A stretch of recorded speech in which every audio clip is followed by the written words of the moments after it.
सबसे सटीक विश्वसनीय तरीके से जिम्मेदारी निभाना। निडर हो आपके लिए सिस्टम।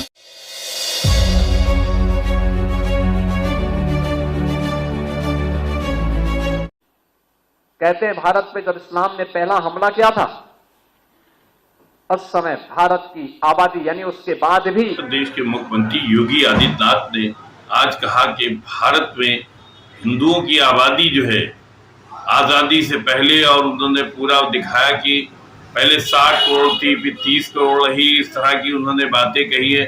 और उन्होंने कहा कि प्रधानमंत्री का जो मिशन है स्वदेशी, अब उसको अपनाना चाहिए, हर एक को स्वदेशी मॉडल पर आ जाना चाहिए। भारत विकसित हो रहा है, भारत हो रहा है, और भारत में जिस तरह से आक्रांताओं ने जो किए है, विदेशी ताकतों ने जिस तरह से हिंदुओं को कमजोर किया है, हिंदुओं को मजबूत होना चाहिए, उनकी आबादी को घटाया, विदेशी ताकतों ने हिंदुओं की आबादी को घटाया। ये हम आपको दिखा रहे हैं, साहस टुडे आपको दिखा रहा है। आप सभी से निवेदन है कि साहस टुडे चैनल को लाइक कर दें, सब्सक्राइब कर दें, और यूट्यूब के मैसेज बॉक्स में जाकर कमेंट जरूर। कहते हैं भारत पे जब इस्लाम ने पहला हमला किया था उस समय भारत की आबादी यानी उसके बाद भी सन 1100 तक भारत के अंदर हिंदुओं की आबादी 60 करोड़ थी, 60 करोड़। और 1947 में जब ये देश आजाद हुआ उस समय हिंदुओं की आबादी रह गई थी मात्र 30 करोड़। आप मुझे बताइए, इन 800-900 वर्षों में हमारी आबादी बढ़नी चाहिए थी कि कम होनी चाहिए थी? कम हुई। हम 60 करोड़ से 30 करोड़ पे आ गए, यानी आबादी ही नहीं घटी, हमारी खेती के उत्पादन को भी कम कर दिया गया। ये आबादी जो कम हुई, आक्रांताओं ने ही मारा नहीं, बल्कि भूख से मरे, बीमारी से मरे, तमाम अन्य प्रकार की यातनाओं से मरे। विदेशी दास्ता ऐसे ही होती है। इस देश से वही किया गया,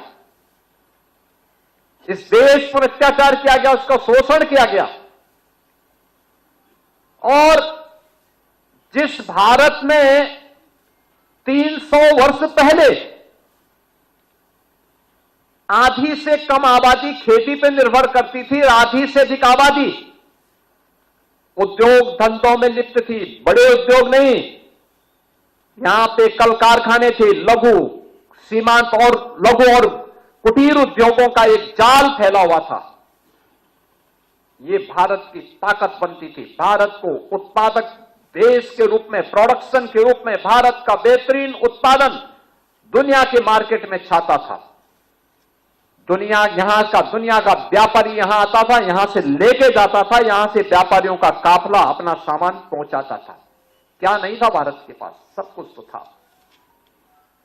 लेकिन जिन लोगों ने जाति के नाम पे बांटा, क्षेत्र के नाम पे बांटा, भाषा के नाम पर बांटा, तमाम वादों के आधार पर बांटा, और आज भी वे उसी विदेशी मानसिकता के साथ काम कर रहे हैं।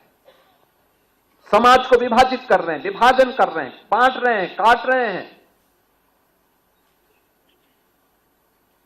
वे लोग इस स्वदेशी अभियान में भी तमाम प्रकार की उंगलियां उठाएंगे।